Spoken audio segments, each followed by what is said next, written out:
So I just plugged in the Keurig. I filled up the water reservoir, and when it turns on, I get this prompt. So you have options to either connect or skip. I'm gonna choose connect, so you're gonna see with me how to do it because I haven't done it before. So on the back side of it, there's a QR code. You could probably just search out it on the App Store, but I'm gonna use the QR code. Let's see if this will work. There we go.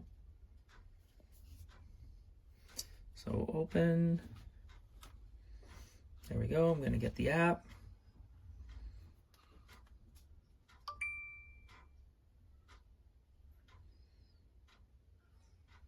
Then we'll see how in depth or how much personal information they're going to want, and that's going to determine if I'm going to use this app at all, because I don't really need Keurig to track how many cups of coffee I'm drinking in a day, but we'll see. This version of iOS asks for your data will be used only to deliver personalized. I don't really like doing this, but all right. I'm not gonna let it track other things. Uses push notifications. All right. Allow and get connected. All right, this is personal stuff. We're gonna hide this. All right, so I just logged into my Keurig account, and we're gonna figure this out together. So it says link your coffee maker. Make sure your coffee maker is plugged in and follow the prompts. So I'm gonna click connect. Waiting for connection. Follow the prompts, and then I'm gonna hit link. Wants to join. All right, there we go. Now I guess they're kind of pairing to the app, to the coffee maker. Would like to find, all right, so I'm gonna allow it. Our coffee maker is now linked. Connect your coffee maker to your Wi-Fi. We'll stop it here. I'm just gonna connect it to my Wi-Fi and I'll come right back.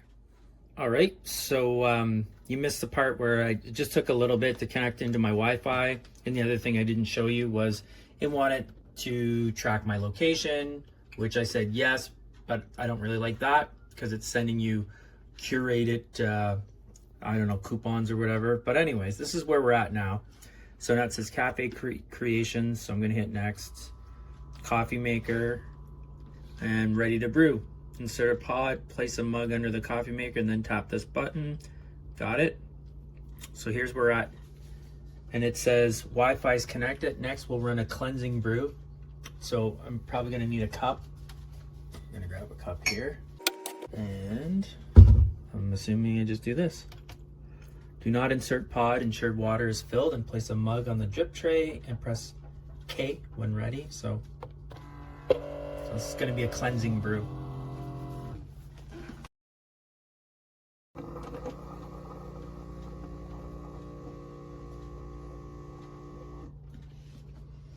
Says cleansing brew complete, successful, continue. Get to know your brewer before getting started. Here's a few things about your brewer. Recognize your K-cup pods by the way the roaster recommends. Choose your preferred strength. Okay, so you can save favorites.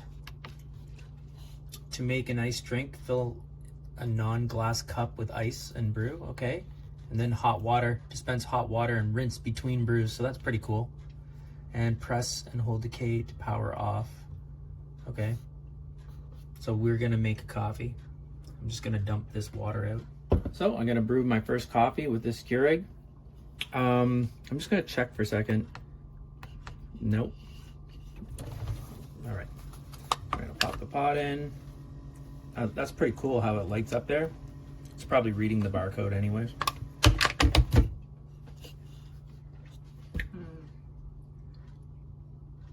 Not sure what it's doing right now. Oh, it actually recognized it. Tim Hortons decaf signature brew. What size are we looking for here? 12? All right, let's do 12. Oh, then it shows you on the prompts.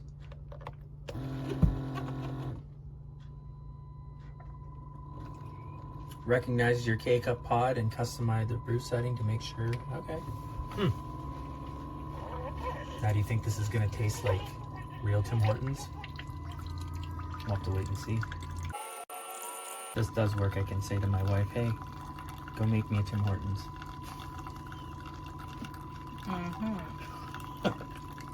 I'm the only one laughing.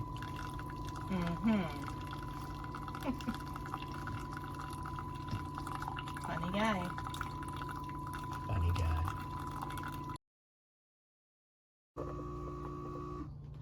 There we go.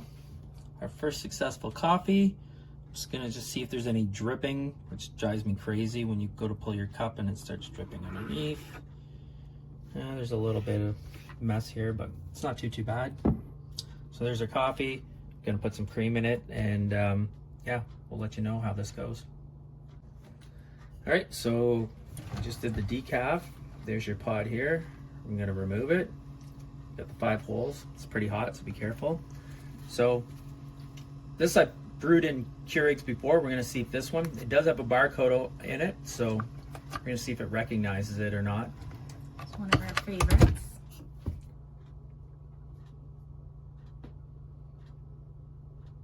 I feel like we're playing like roulette here. The one thing I do notice though is it doesn't have the sizes we want.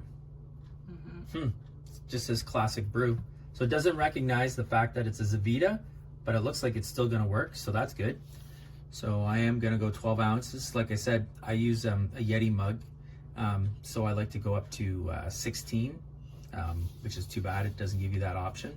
So we're gonna go 12, and yeah.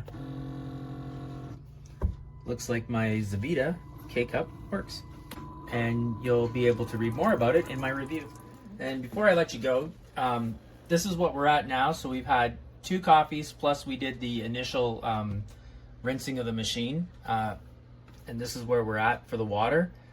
The thing I did not mention was I really like that there's an actual handle here to be able to hold this. Like, That's so nice. Like, I can't believe it took this long, or maybe there's other iterations of this machine that has a handle for the jug, but I don't know how many times where you're trying to grab it and you can't pull it out. So that is fantastic.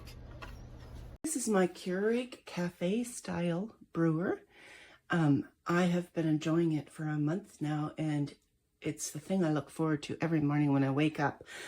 It has a water pitcher that I fill with filtered water, and it draws from that high capacity.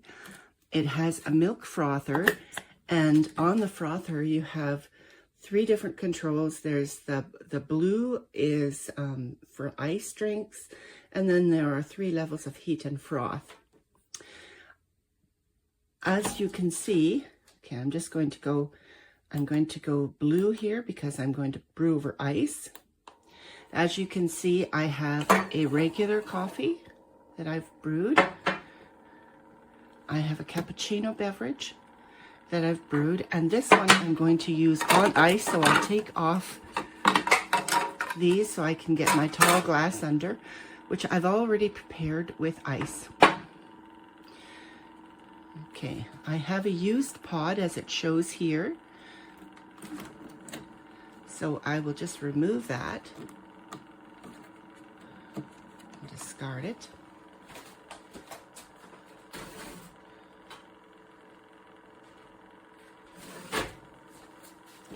And I'm going to try a cookie jar. So I like to wait until until the milk is frothed before putting it over the ice, and then I get a nice layered effect to my glass, which is quite attractive. Should be just about done. In the meantime, I'll grab my little spatula. One of the things that I love about this machine is it talks to you to tell you what you need to do. It'll say when you need water. It'll say when you need to replace the pod. It says no pod detected, insert pod in case you forget. It will, when I'm making a cappuccino such as this, it'll tell me brewing will begin once the milk is frothed. So you get them both ready at the same time, hot and ready. Okay, I'm just going to stop this here now to make the video a little shorter. Just pour my milk in. Now, I'm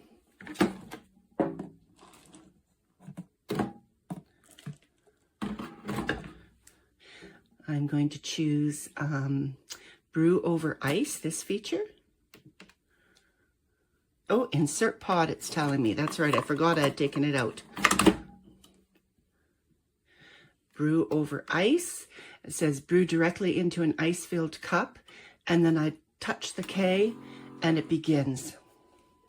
I'm going to lower my camera just so you can see the effect as it goes into the cup.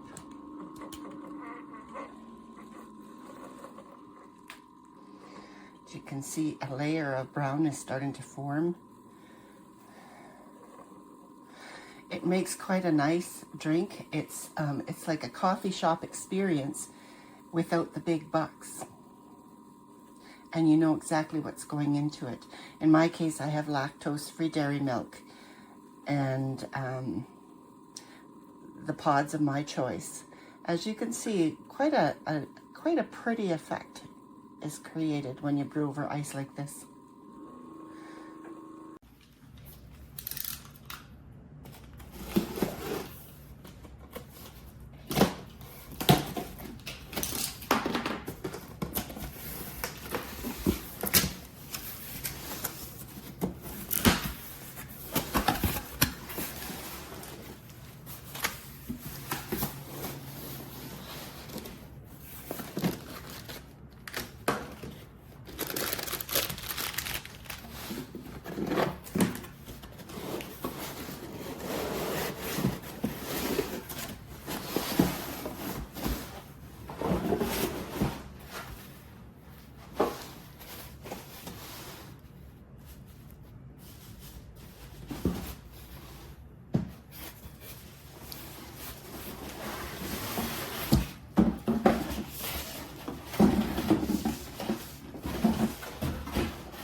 Alexa, brew coffee. Okay.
We're getting to know him well. Yeah, there's no stopping him, so.